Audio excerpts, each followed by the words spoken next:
Welcome, brothers and sisters, to the Smartsistah show, and I am your host, Smartsistah, and this is our Hump Day Healing show where we are discussing intergenerational trauma.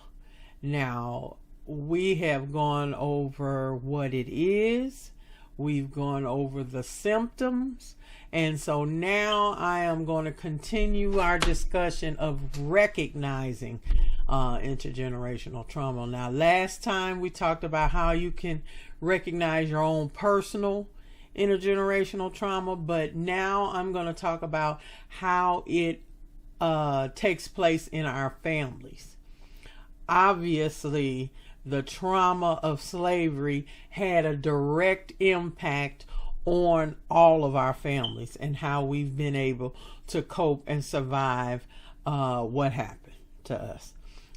If you look at that, the fact that the black family has been broken down for a while now, it's not to say we don't have great families all over the place, but even within a good family, there can still be remnants of intergenerational trauma that affects people in the family. We all pretty much got somebody in the family that messed up, went to jail, had mental health issues, a whole myriad of things. So that's what I'm going to talk a little bit about today.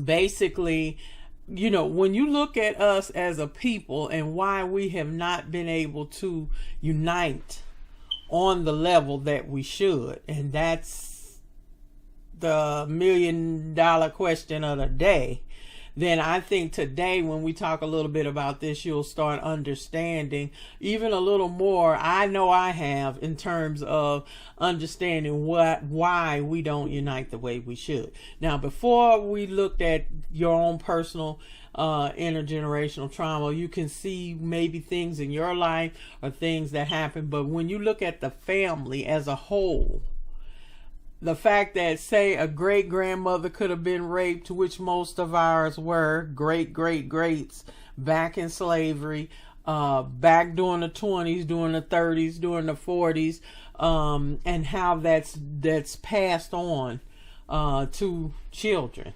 The same thing, abuse to black men, same thing. Okay, they were abused, raped, just like women. So a lot of this stuff we got going on, the fighting between black men and women, really gets to me, because we both been broken in a lot of the exact same ways. Okay, so when you look at the actual trauma, those things that have happened in our families, be they sexual abuse, emotional abuse, physical abuse, a lot of different things.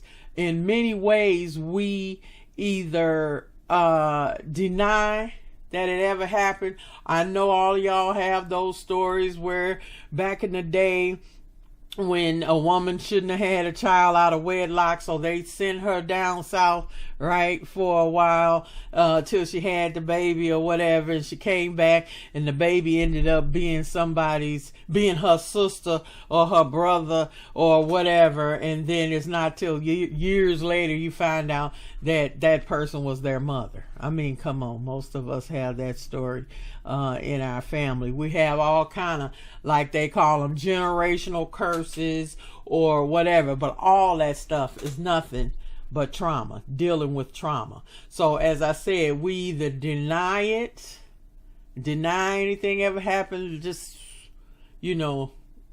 or we minimalize what has happened.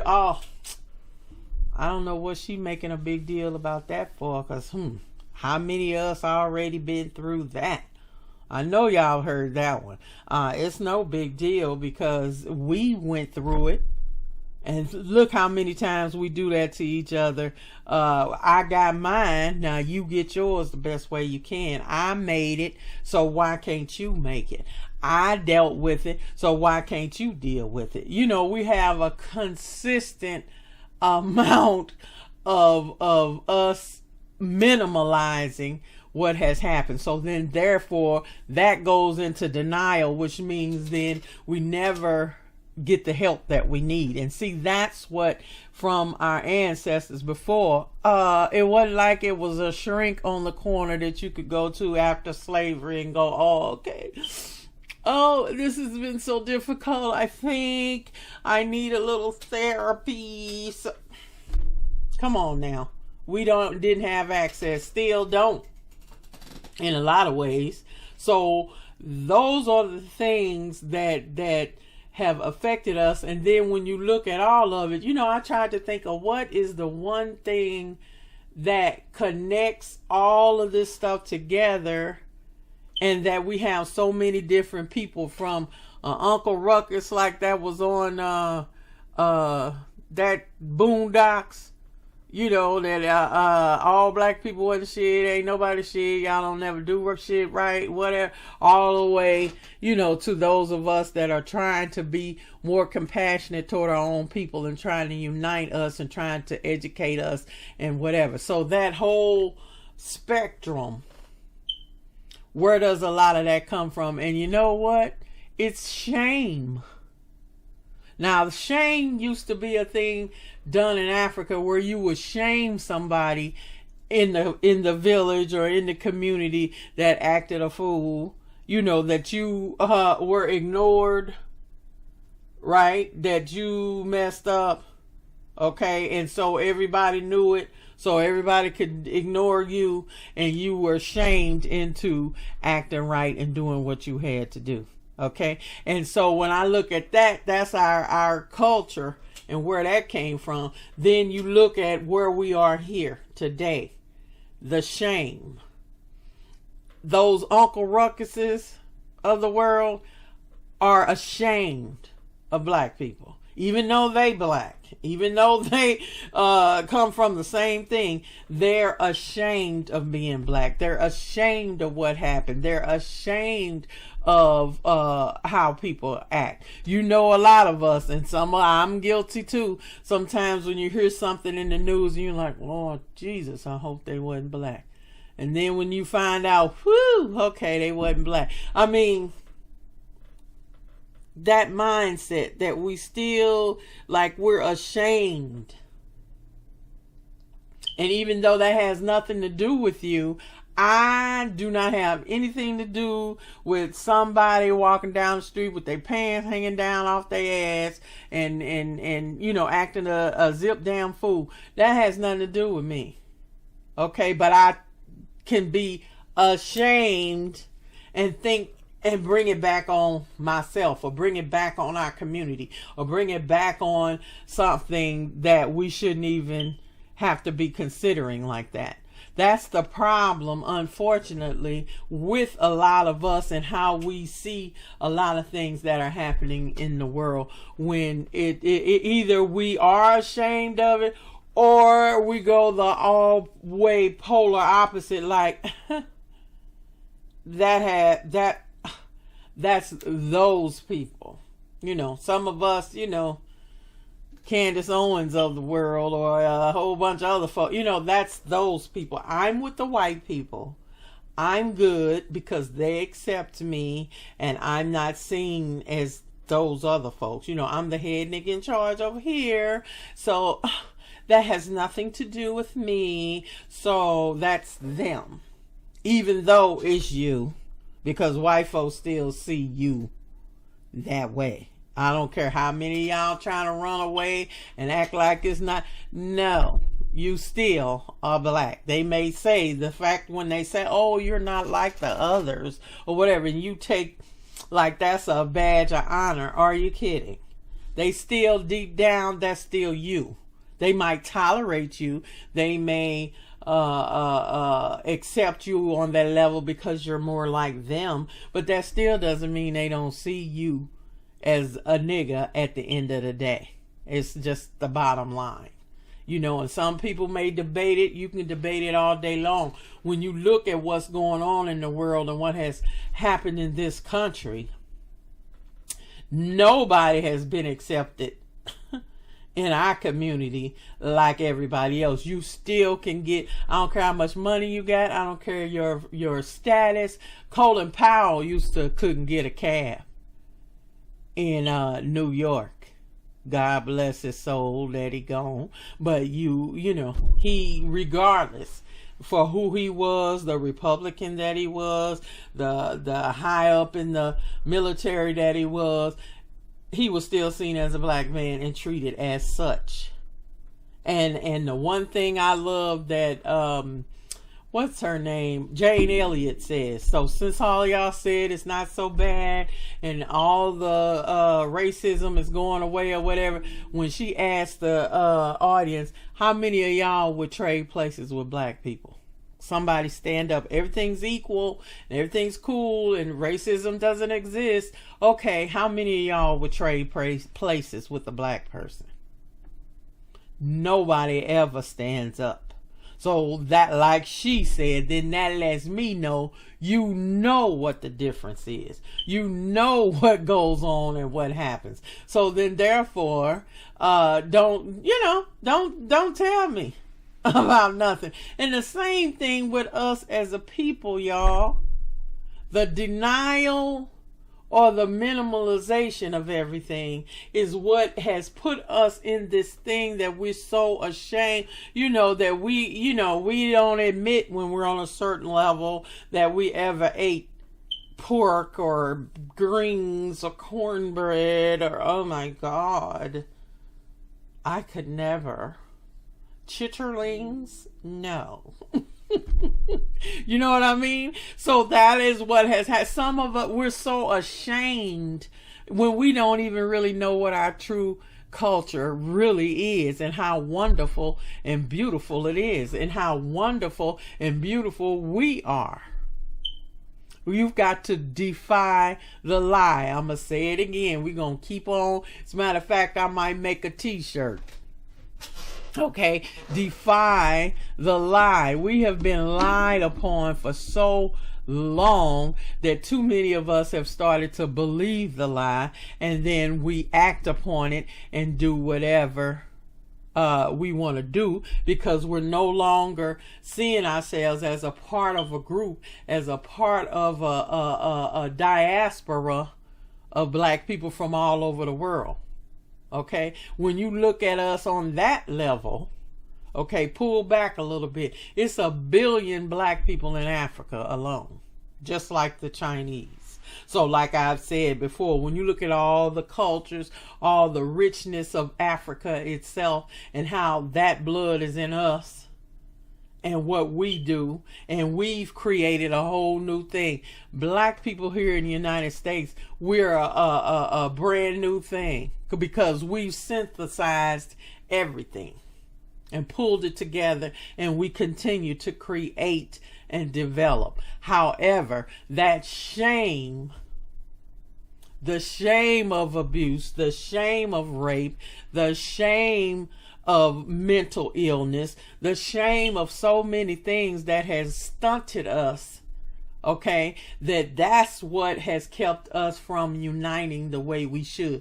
Not only just overall, but I mean, look at your own family, okay? Look at your community.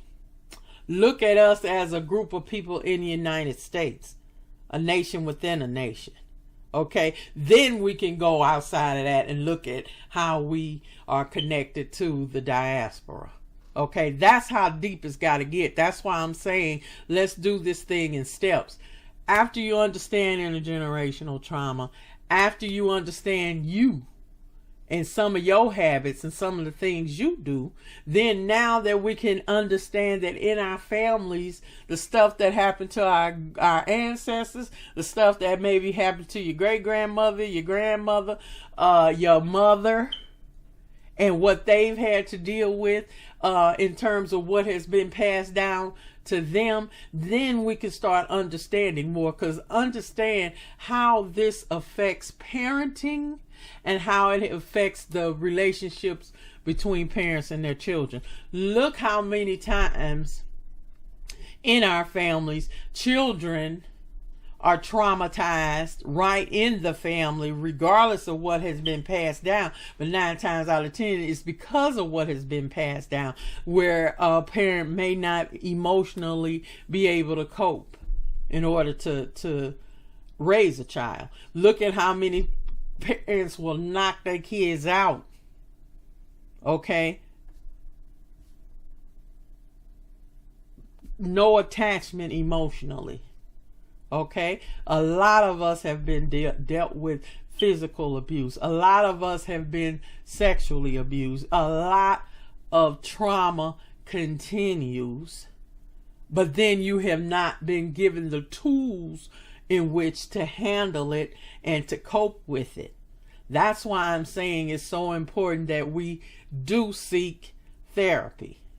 Okay, you have to, because most of us have been through something traumatic in our upbringing, in our family, in dealing with grief, dealing with whatever. It's almost like we're still grieving all of the things that have happened to our people in the past, all of the ways we were ripped apart as families and sold, all the ways that sexually we were bred like dogs, all the way to having your land or your money stripped away from you.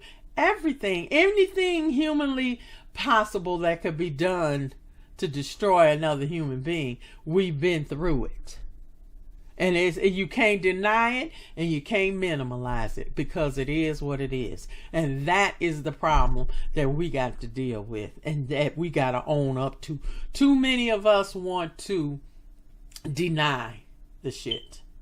We just don't want to deal with it at all. So if I just go ahead and act like everything's normal and I have the same rights as everyone else, and it's shown to you every damn day that you do not, being in denial and acting like, well, you know, that's you Negroes, that's not me.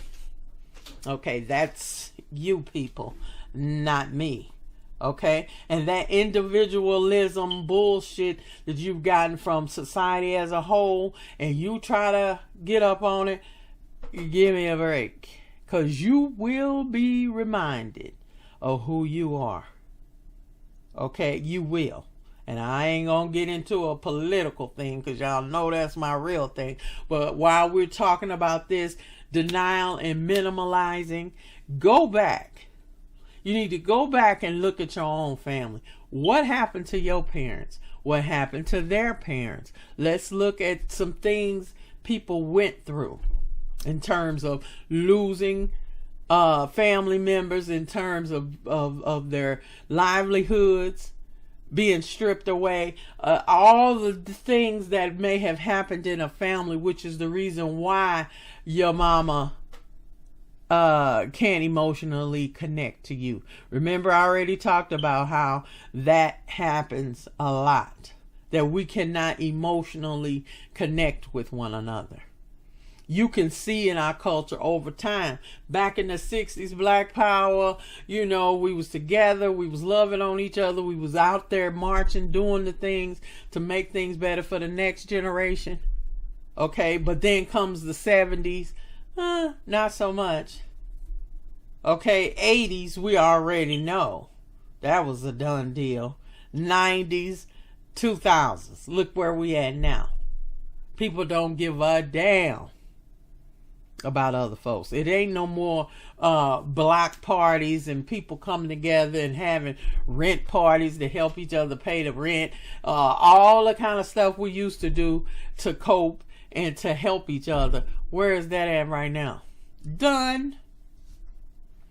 What's happening between black men and women right now? Done.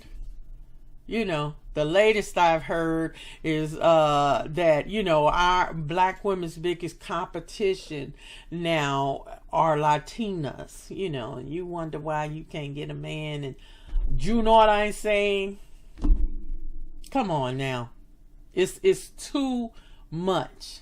It's too much. So it's time to look people and admit what's going on, what the hell is going on, for us to reel some of this stuff back and try to fix the pain and the hurt and the shame. Okay, we got to get rid of the shame. We got to be able to connect again. We got to be able to be compassionate toward each other, because it's hard. Don't get me wrong. Like they say, white folks make you mad, but some black folks will make you crazy. Okay, so we got to really start dissecting this thing and looking at all the moving pieces and see what we can do to get better. Okay, so that's why I am doing this. This is my contribution to try to help our people come together, and I'm going to keep going on this and dissecting this thing so we can get each little piece until we understand it. And that's the first part of us healing. We have to understand what happened to us, what happened within ourselves, in order to fix it and heal and be positive and move forward. I will so be happy when the day comes when we can just be. Not worrying about what somebody gonna do, not worrying about what somebody else is gonna do to us, for us, against us, with us, whatever. That we can just be who you are without all that. Okay? So I will see y'all next week, and you have a great one. And remember, defy the lie.